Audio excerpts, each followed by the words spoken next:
میں اپنے کریئر پر دھیان دینا چاہتا ہوں۔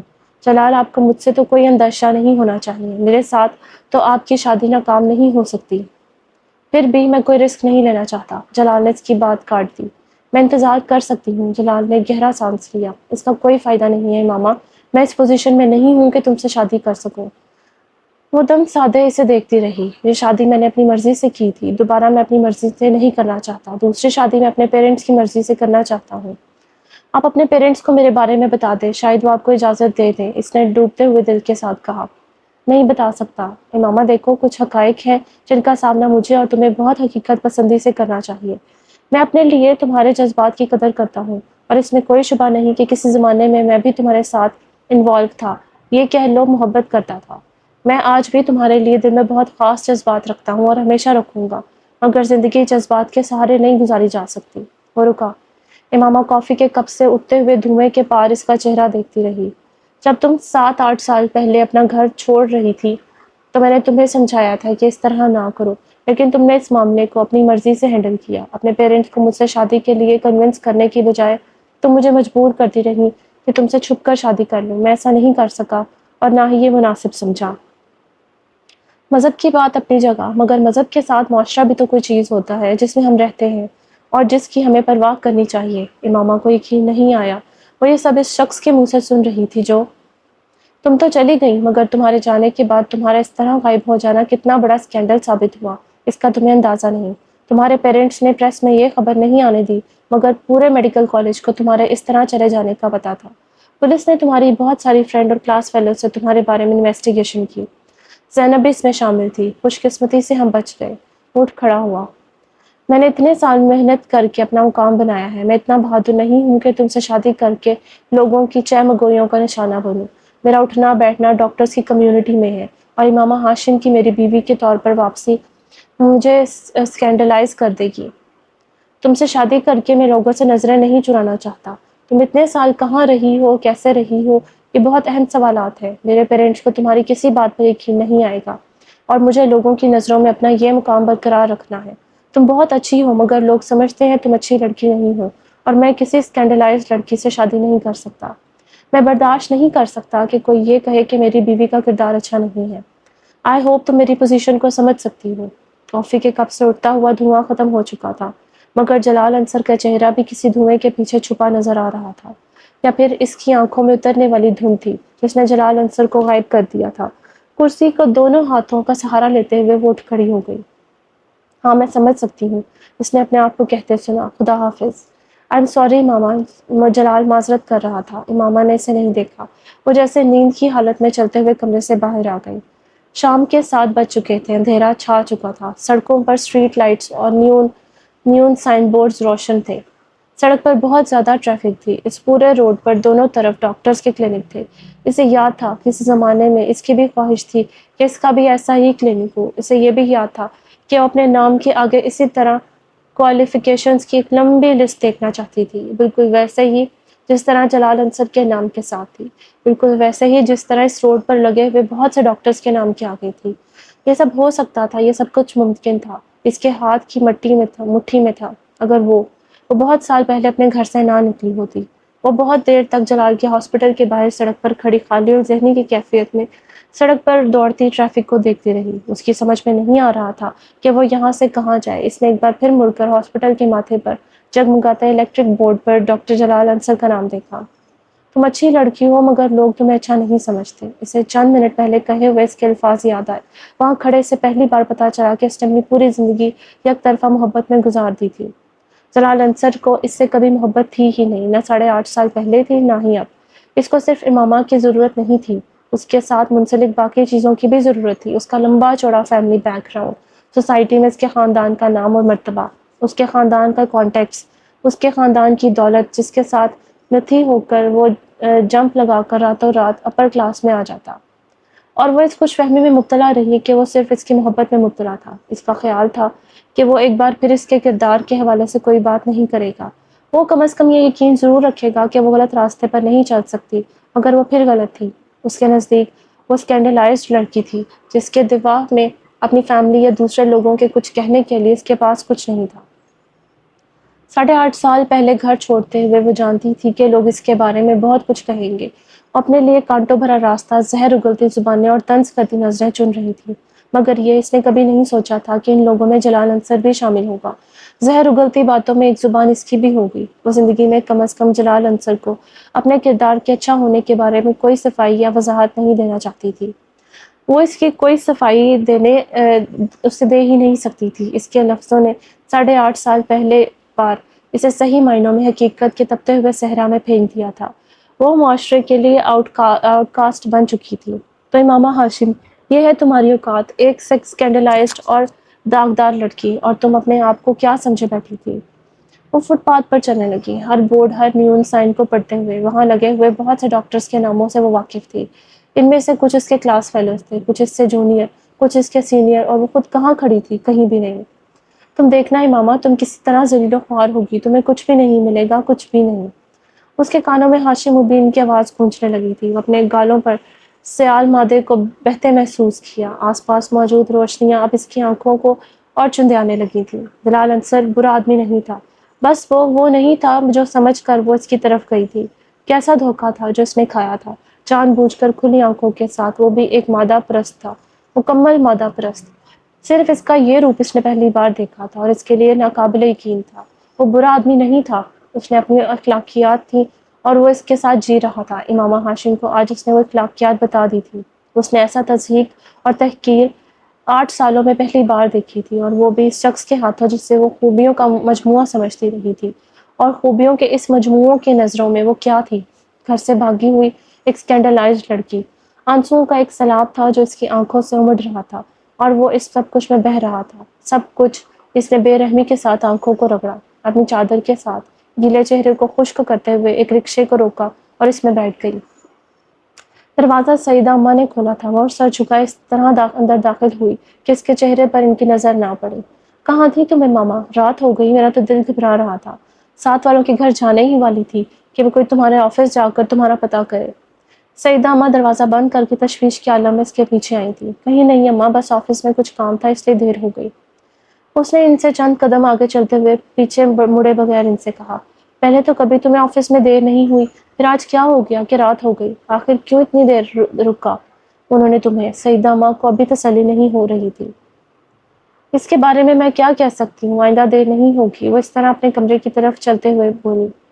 کھانا گرم کر دوں یا تھوڑی دیر بعد کھاؤ گی؟ انہوں نے اس کے پیچھے آتے ہوئے پوچھا۔ نہیں، میں کھانا نہیں کھاؤں گی، میرے سر میں درد ہو رہا ہے، میں کچھ دیر کے لیے سونا چاہتی ہوں۔ اس نے اپنے کمرے میں داخل ہوتے ہوئے کہا۔ درد کیوں ہو رہا ہے؟ کوئی دوائی دے دوں یا چائے بنا دوں؟ سعیدہ اماں کو اور تشویش لاحق ہوئی۔ اماں پلیز مجھے سونے دیں، مجھے کسی چیز کی ضرورت نہیں ہے، اگر ہوئی تو میں آپ سے کہہ دوں گی۔ اس کے سر میں واقعی درد ہو رہا تھا۔ سعیدہ اماں کو شاید اندازہ ہو گیا تھا ان کی تشویش اس وقت اسے بے آرام کر رہی ہے۔ ٹھیک ہے، تم سو جاؤ، وہ جانے کے لیے پلٹی۔ امامہ نے اپنے کمرے کی لائٹ آن نہیں کی۔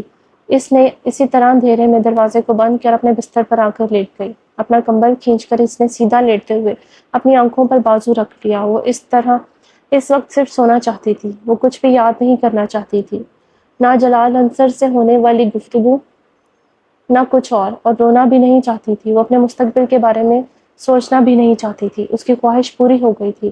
اسے نیند کیسے آ گئی یہ وہ نہیں جانتی تھی، مگر وہ بہت گہری نیند سوئی تھی۔ اگلا سین۔ وہ اس سے 3 قدم آگے کھڑا تھا، اتنا قریب کہ وہ ہاتھ بڑھاتی تو اس کا کندھا چھو لیتی۔ وہاں ان دونوں کے علاوہ اور کوئی نہیں تھا۔ وہ اس کے کندھے سے اوپر خانہ کعبہ کے کھلتے ہوئے دروازے کو دیکھ رہی تھی۔ وہ نور کے سیلاب کو دیکھ رہی تھی جس نے وہاں موجود ہر چیز کو اپنی لپیٹ میں لینا شروع کر دیا تھا۔ وہ خانہ کعبہ کے غلاف پر تحریر آیات کو بآسانی دیکھ سکتی تھی۔ وہ آسمان پر موجود ستاروں کی روشنی کو یکدم بڑھتے ہوئے محسوس کر سکتی تھی۔ ان میں سے آگے کھڑا شخص تلبی پڑھ رہا تھا۔ وہاں گونجنے والی واحد آواز اسی کی آواز تھی، خوش الالحان آواز۔ اس نے بے اختیار اپنے آپ کو اس کے پیچھے وہی کلمات دہراتے پایا، اسی طرح جس طرح وہ پڑھ رہا تھا، مگر زیر لب پھر بھی وہ اپنی آواز اس کی آواز میں بلانے لگی، اس کی طرح زیر لب۔ پھر اس کی آواز بلند ہونے لگی، پھر اس کو احساس ہوا وہ اپنی آواز اس کی آواز کے ساتھ بلند نہیں کر پا رہی تھی۔ اس نے کوشش ترک کر دی، وہ اس کی آواز میں لاتی رہی۔ خانہ کعبہ کا دروازہ کھل چکا تھا۔ اس نے اس شخص کو آگے بڑھ کر دروازے کے پاس جا کر کھڑے ہوتے دیکھا۔ اس نے اسے ہاتھ آسمان کی طرف اٹھاتے دیکھا۔ وہ دعا کر رہا تھا، وہ اسے دیکھتی رہی، پھر اس نے ہاتھ نیچے کر لیے۔ وہ اب نیچے بیٹھ کر زمین پر سجدہ کر رہا تھا، کعبے کے دروازے کے سامنے اسے دیکھتی رہی۔ اب وہ کھڑا ہو رہا تھا، وہ پلٹنے والا تھا، وہ اس کا چہرہ دیکھنا چاہتی تھی۔ اس کی آواز شناسا تھی مگر چہرہ دیکھے بغیر وہ اب مڑ رہا تھا۔ اگلا سین، وہ ایک دم ہڑبڑا کر اٹھ بیٹھی۔ کمرے میں تاریکی تھی، چند لمحوں کے لیے اسے لگا کہ وہ وہیں ہو، خانہ کعبہ میں۔ پھر جیسے وہ حقیقت میں واپس آ گئی، اس نے اٹھ کر کمرے کی لائٹ جلا دی اور پھر بیڈ پر آ کر دوبارہ بیٹھ گئی۔ اسے خواب پوری جزیات سمیت یاد تھا، یوں جیسے اس نے کوئی فلم دیکھی ہو، مگر اس آدمی کا چہرہ وہ اسے نہیں دیکھ سکی تھی۔ اس کے مڑنے پر پہلے اس کی آنکھ کھل گئی تھی۔ خوش الحان آواز جلال انصر کے سوا کس کی ہو سکتی ہے، اس نے سوچا، مگر وہ شخص طراز قد تھا۔ جلال انصر سانولا تھا، اس شخص کے حرام سے نکلے ہوئے کندھے اور بازوؤں کی رنگت صاف تھی اور اس کی آواز شناسا تھی۔ وہ یہ پہچان نہیں پا رہی تھی کہ وہ جلال انصر کی آواز تھی یا کسی اور کی۔ خواب بہت عجیب تھا مگر اس کے سر کا درد غائب ہو چکا تھا اور وہ حیران کن طور پر پرسکون تھی۔ اس نے اٹھ کر کمرے کی لائٹ آن کی۔ وال کلاک 1 بجا رہا تھا۔ امامہ کو یاد آیا وہ رات کو عشاء کی نماز پڑھے بغیر ہی سو گئی تھی۔ اس نے کپڑے بھی تبدیل نہیں کیے تھے، نہ ہی سونے سے پہلے وضو کیا تھا۔ اس نے کپڑے تبدیل کیے اور اپنے کمرے سے باہر آ گئی۔ سیدہ اماں کے کمرے میں روشنی نہیں تھی، وہ سو رہی تھی۔ پورے گھر میں گہری خاموشی چھائی ہوئی تھی۔ صحن میں بلب جل رہا تھا، ہلکی ہلکی دھند کی موجودگی بھی بلب کی روشنی میں محسوس کی جا سکتی تھی۔ صحن کی دیواروں کے ساتھ چڑھی سبز بیلیں سرخ اینٹوں کی دیواروں کے ساتھ بالکل ساخت تھیں۔ وہ وضو کرنے کے لیے صحن کے دوسری طرف موجود باتھ روم میں جانا چاہتی تھی، مگر صحن میں جانے کے بجائے وہ برآمدے کے ستون کے پاس آ کر بیٹھ گئی۔ اپنے سویٹر کی آستینوں کو اوپر کرتے ہوئے اس نے اپنی شرٹ کی آستینوں کے بٹن کھولتے ہوئے انہیں اوپر فولڈ کر دیا۔ چند لمحوں کے لیے اسے جھرجھری آئی، خنکی بہت زیادہ تھی۔ پھر وہ ان بیلوں کو دیکھنے لگی۔ ایک بار پھر جلال انصر کے ساتھ شام کو ہونے والی ملاقات اسے یاد آ رہی تھی، مگر اس بار اس کی باتوں کی گونج اسے اشک بار نہیں کر رہی تھی۔ دستگیری میری تنہائی کی تو نے ہی تو کی ہے، میں تو مر جاتا اگر ساتھ نہ ہوتا تیرا۔ طے بطے تیرگیاں ذہن پر جب ٹوٹتی ہیں، نور ہو جاتا ہے کچھ اور ہویدا تیرا۔ کچھ نہیں مانگتا شاہوں سے یہ شیدا تیرا، اس کی دولت ہے فقط نقش کف پا تیرا۔ ایک افسردہ سی مسکراہٹ اس کے ہونٹوں پر نمودار ہوئی۔ گزرے ہوئے پچھلے 8.5 سالوں میں یہ آواز اور یہ الفاظ اس کے ذہن سے کبھی معدوم نہیں ہوئے تھے، اور پھر اسے کچھ دیر پہلے کے خواب میں سنائی دینے والی وہ دوسری آواز یاد آئی، لبیک اللہم لبیک، لبیک لا شریک لک لبیک، ان الحمد والنعمت لک والملک لا شریک لک۔ وہ آواز مانوس اور شناسا تھی مگر جلال انصر کی آواز کے علاوہ اور کسی کی آواز سے واقف نہیں تھی۔ آنکھیں بند کر کے اس نے خواب میں دیکھے ہوئے اس منظر کو یاد کرنے کی کوشش کی۔ مقام ملتزم، خانہ کعبہ کا کھلا ہوا دروازہ، غلاف کعبہ کی وہ روشن آیات، وہ پرسکون ٹھنڈی معطر رات، خانہ کعبہ کے دروازے سے پھوٹتی وہ دودھیا روشنی اور سجدہ کرتا تسبیح پڑھتا وہ مرد۔ امامہ نے آنکھیں کھول دی۔ کچھ دیر تک وہ صحن میں اتری دھند میں نظریں جمائے اس آدمی کے بارے میں سوچتی رہی۔ اس آدمی کے برہنہ کندھے کی پشت پر ہلکے ہلکے بالوں کے زخم کا ایک مندمل شدہ نشان تھا۔ امامہ کو حیرت ہو رہی تھی، خواب کی اس طرح کے جزیات اسے پہلے کبھی یاد نہیں رہی تھی۔ اس نے زندگی میں پہلی بار خانہ کعبہ کو خواب میں دیکھا تھا اور وہاں بیٹھے اسے خواہش ہوتی تھی کہ کاش وہ کبھی اس طرح مسجد نبوی میں روضہ رسول صلی اللہ علیہ وسلم کے سامنے کھڑی ہو، اسی طرح مسجد نبوی صلی اللہ علیہ وسلم خالی ہو، وہاں صرف وہ ہو۔ وہ اندازہ نہیں کر سکی وہ کتنی دیر وہاں اس طرح بیٹھی رہی۔ اپنے گرد و پیش میں تب لوٹی تھی جب سیدہ اماں تہجد پڑھنے کے لیے وضو کرنے کی خاطر باہر صحن میں نکلی تھی۔ امامہ کو وہاں اس وقت دیکھ کر وہ حیران ہوئی تھی۔ تمہارے سر کا درد کیسا ہے؟ اس کے پاس کھڑے ہو کر انہوں نے پوچھا۔ اب تو درد نہیں ہے، امامہ نے سر اٹھا کر انہیں دیکھا۔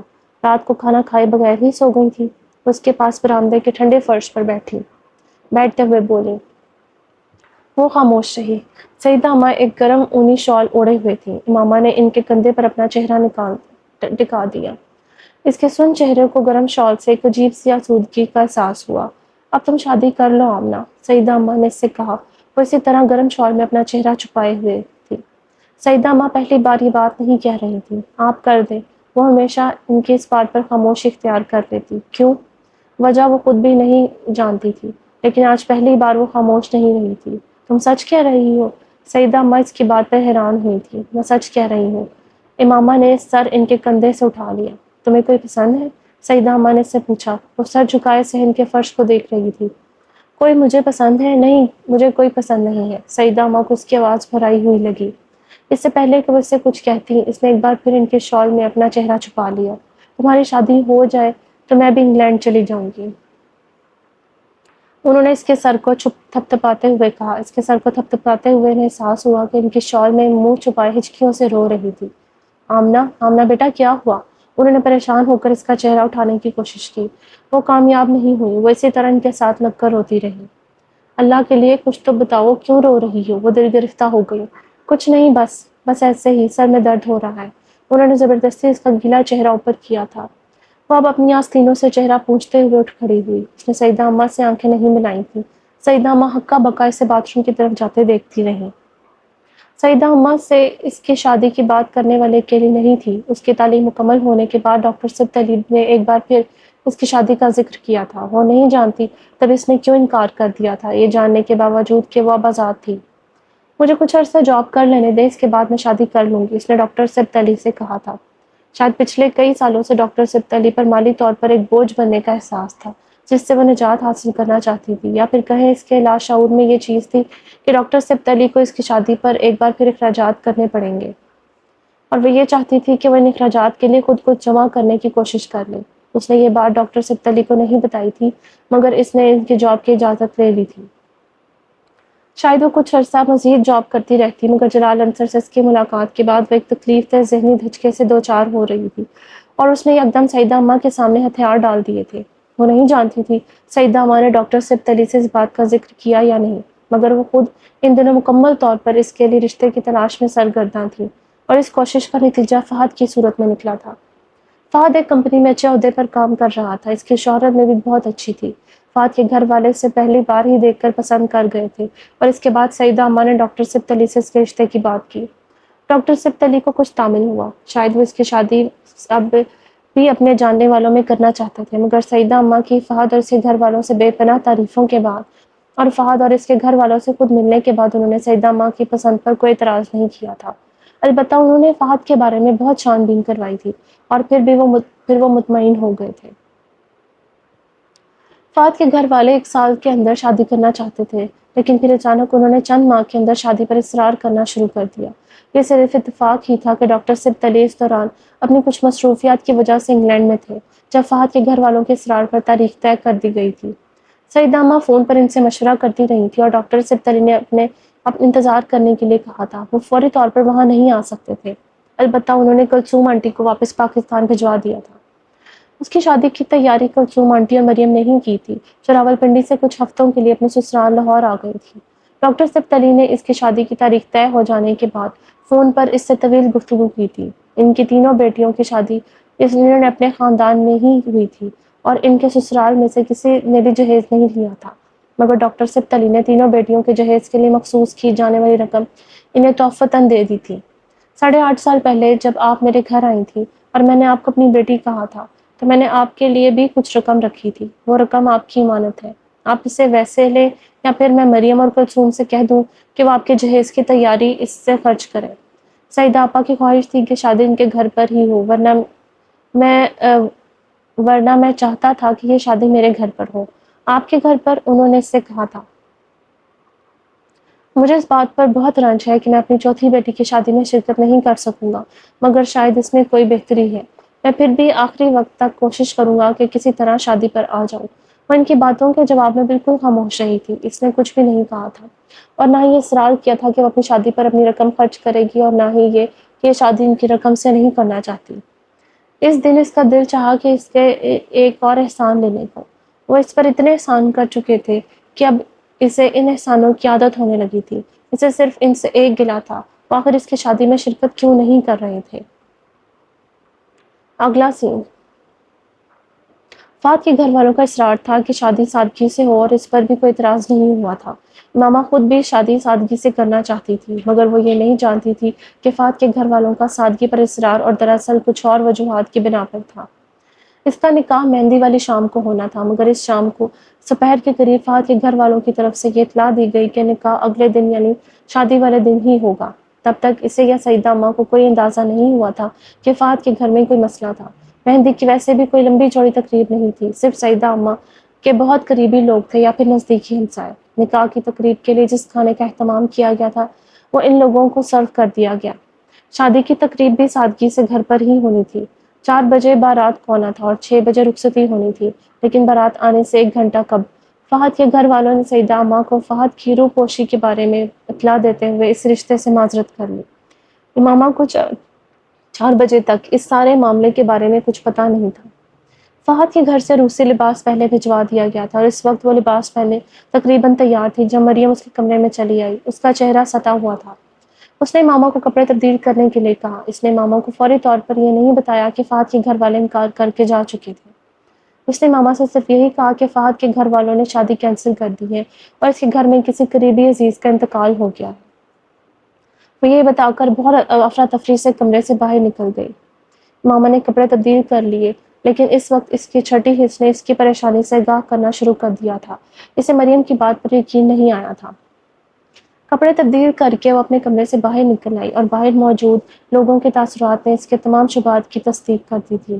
وہ سیدہ اماں کے کمرے میں چلی گئی۔ وہاں بہت سے لوگ جمع تھے: کلثوم آنٹی، میمونہ، نورالعین آپا، ہمسائے میں رہنے والی چند عورتیں، مریم اور سیدہ اماں۔ مریم سیدہ اماں کو پانی پلا رہی تھی۔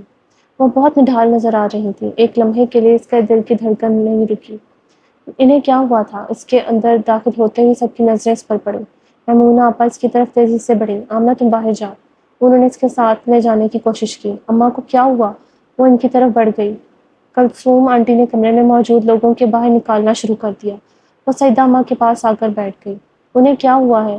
اس نے بےتابی سے مریم سے پوچھا۔ اس نے جواب نہیں دیا۔ سیدہ اماں کا چہرہ آنسوؤں سے بھیگا ہوا تھا۔ وہ اماں کو دیکھ رہی تھی، مگر اسے یوں لگا جیسے وہ اس وقت اسے دیکھ نہیں پا رہے۔ گلاس ہاتھ سے ہٹاتے ہوئے انہوں نے اسے ساتھ لگا کر رونا شروع کر دیا۔ کمرہ خالی ہو چکا تھا، صرف ڈاکٹر سبت علی کی فیملی وہاں تھی۔ کیا ہوا ہے اماں؟ مجھے بتائیں۔ اماں نے انہیں نرمی سے خود سے الگ کرتے ہوئے کہا۔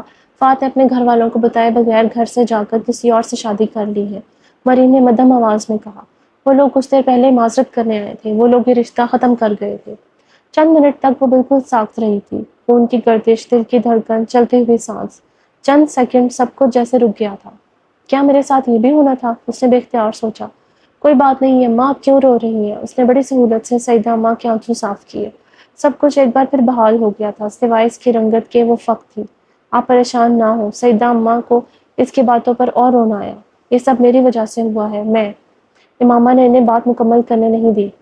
اماں چھوڑیں نا، کوئی بات نہیں، آپ پریشان نہ ہوں، آپ لیٹ جائیں، کچھ دیر آرام کر لیں۔ وہ انہیں پرسکون کرنے کی کوشش کر رہی تھی۔ میں تمہارے دل کی حالت کو سمجھتی ہوں، میں تمہارے غم کو جانتی ہوں۔ آمنہ میری بچی، مجھے معاف کر دو، یہ سب میری وجہ سے ہوا ہے۔ انہیں تسلی نہیں ہو پا رہی تھی۔ مجھے کوئی غم نہیں ہے اماں، کوئی تکلیف نہیں ہے، میں بالکل ٹھیک ہوں، اس نے مسکراتے ہوئے سیدہ اماں سے کہا۔ سیدہ اماں یکدم روتے ہوئے اٹھ کر باہر نکل گئی۔ اماں کسی سے کوئی بات کیے بغیر ایک بار پھر اپنے کمرے میں چلی آئی۔ اس کے بیڈ پر تمام چیزیں اس طرح پڑی ہوئی تھیں، اس نے انہیں سمیٹنا شروع کر دیا۔ اس کی جگہ کوئی اور لڑکی ہوتی تو اس وقت وہاں بیٹھے رو رہی ہوتی، مگر وہ غیر معمولی طور پر پرسکون تھی۔ اگر میں جلال کے نہ ملنے پر صبر کر سکتی ہوں تو یہ تو پھر ایک ایسا شخص تھا جس کے ساتھ میری کوئی جذباتی وابستگی نہیں تھی، اس نے اپنے روسی لباس کو طے کرتے ہوئے سوچا۔ زیادہ سے زیادہ کیا ہوگا؟ کچھ بھی لوگوں کے سامنے نظریں چرا کر اور سر جھکا کر چلنا پڑے گا، کچھ باتیں اور بے عزتی برداشت کرنی پڑے گی، تو پھر کیا ہوا؟ اس میں میرے لیے نیا کیا ہے؟ مریم کمرے میں داخل ہوئی اور اس کے ساتھ چیزیں سمیٹنے لگی۔ ابو کو فون کر دیا ہے، اس نے ماما کو بتایا۔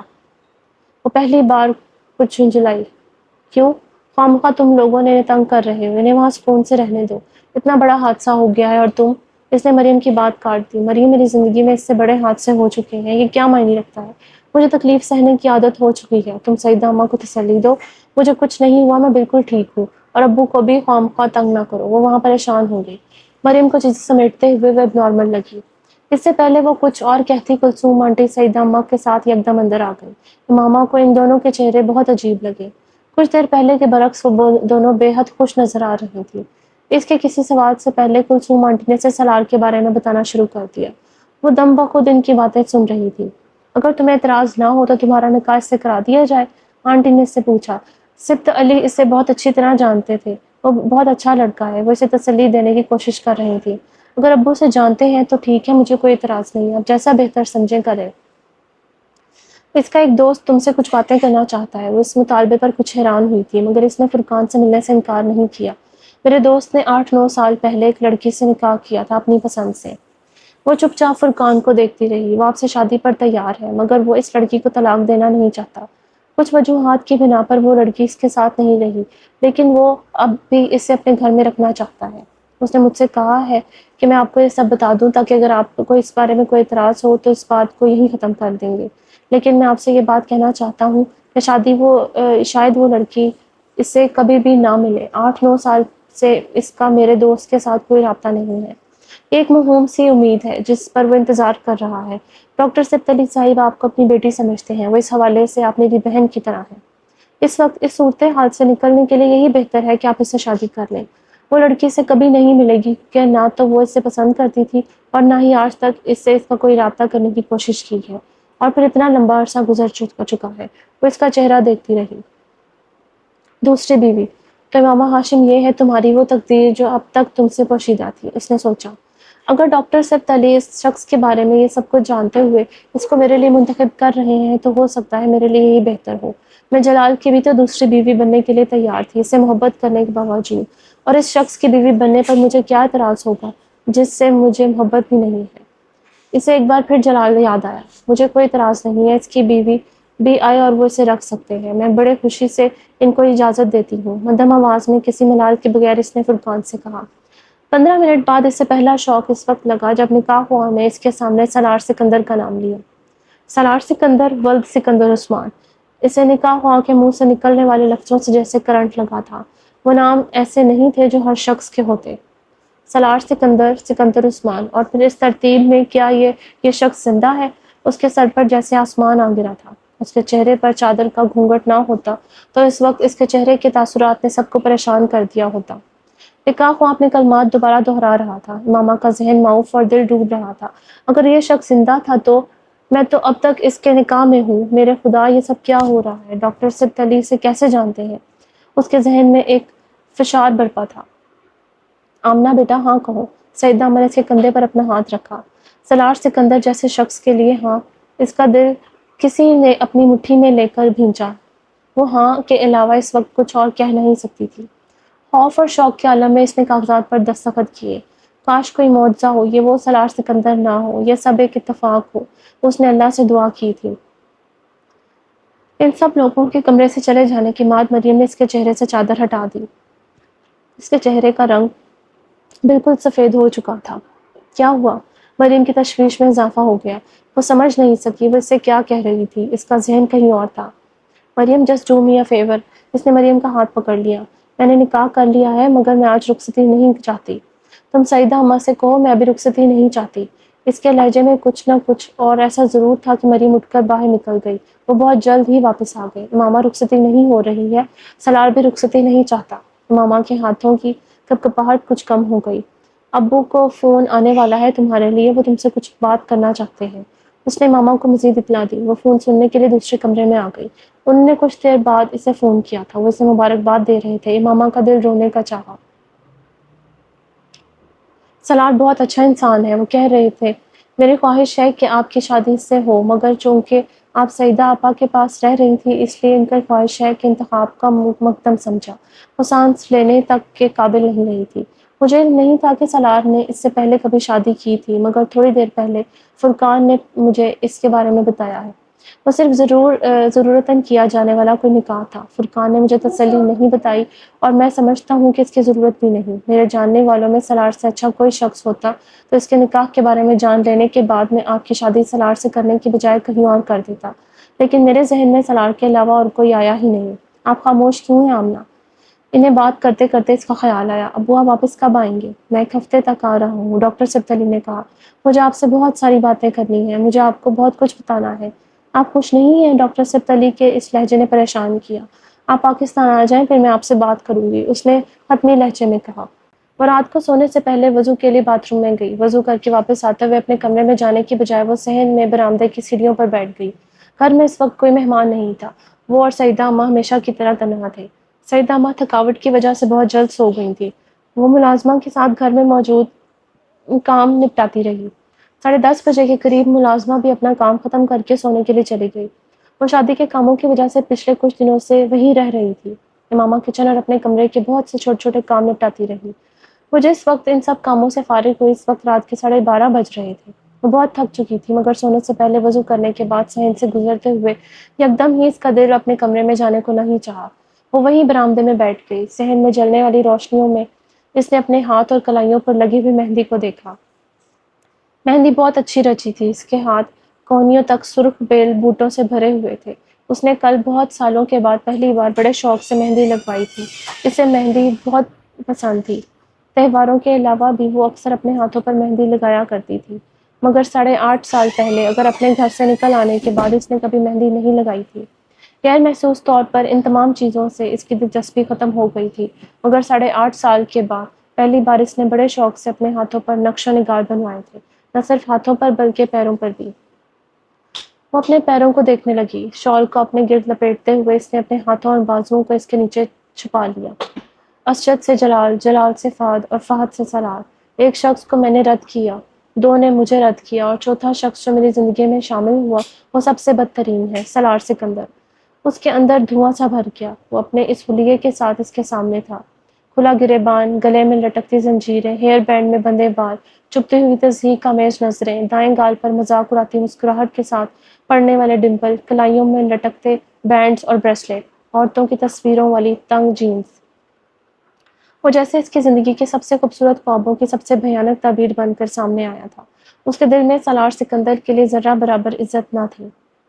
میں نے زندگی میں بہت سی غلطیاں کی تھیں مگر میں اتنی بری تو نہیں تھی کہ تمہارے جیسا برا مرد میری زندگی میں آئے، اس نے کئی سال پہلے فون پر اس سے کہا تھا۔ شاید اس لیے جلال نے بھی تم سے شادی نہیں کی کیونکہ نیک مردوں کے لیے نیک عورتیں ہوتی ہیں، تمہارے جیسی نہیں۔ سلار نے جواباً کہا تھا۔ امامہ نے اپنے ہونٹ بھینچ لیے۔ چاہے کچھ ہو جائے سلار، میں تمہارے ساتھ نہیں رہوں گی، تم واقعی مر جاتے تو زیادہ اچھا تھا، وہ بڑبڑائی تھی۔ اس وقت ایک لمحے کے لیے بھی اسے خیال نہیں آیا تھا کہ سلار نے کبھی اس پر کوئی احسان کیا تھا۔ اگلا سین۔ ڈاکٹر سبت علی جس رات پاکستان واپس آئے تھے، اس رات امامہ ان کے گھر پر ہی تھی، مگر رات کو اس نے ان کے سالار کے بارے میں کوئی بات نہیں کی۔ مریم ابھی لاہور میں ہی تھی، اس لیے وہ سب آپس میں خوش خبریوں میں مصروف رہے۔ اگلے دن صبح بھی وہ اسی طرح اکٹھے بیٹھے باتیں کرتے رہے۔ وہ امامہ کو ان تحائف کے بارے میں بتاتے رہے جو وہ انگلینڈ سے امامہ اور سالار کے لیے لے کر آئے تھے۔ امامہ خاموشی سے سنتی رہی۔ سالار بھائی کو تو آج افطار پر بلائیں، یہ مریم کی تجویز تھی۔ ڈاکٹر سبت علی نے مریم کے کہنے پر سالار کو فون کیا۔ امامہ تب بھی خاموش رہی۔ وہ دوپہر کی نماز پڑھنے کے لیے باہر جانے لگے تو امامہ ان کے ساتھ باہر پورچ تک آ گئی۔ ابو مجھے آپ سے بات کرنی ہے، اس نے دھیرے سے کہا۔ ابھی؟ ڈاکٹر سبت علی نے حیرانی سے کہا۔ نہیں، آپ نماز پڑھ آئیں پھر واپسی پر